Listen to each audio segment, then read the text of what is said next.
Paglapit kay Jesus.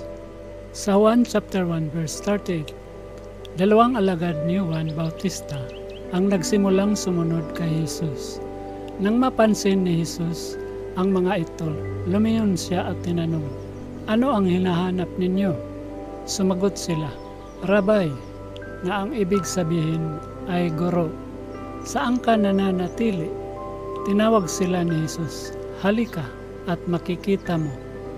Ang simpleng tawag nito ang nagsimula ng kanilang pagsunod. Isang paanyaya na maging malapit kay Jesus at matutunan mula sa Kanya.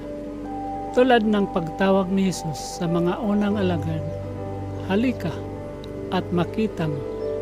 Ang parehong paanyaya ay ibinibigay niya sa atin ngayon.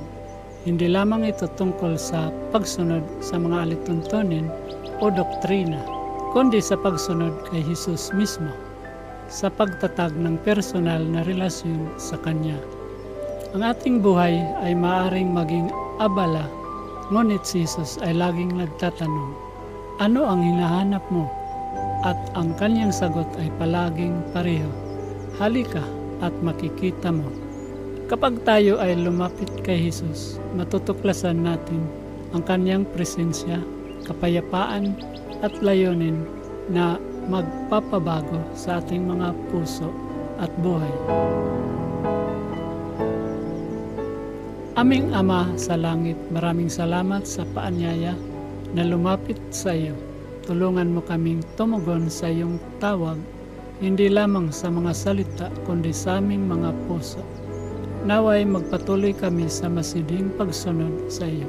Hinahanap ang iyong presensya higit sa lahat. Ituro mo sa amin kung paano mamuhay ng malapit sa iyo.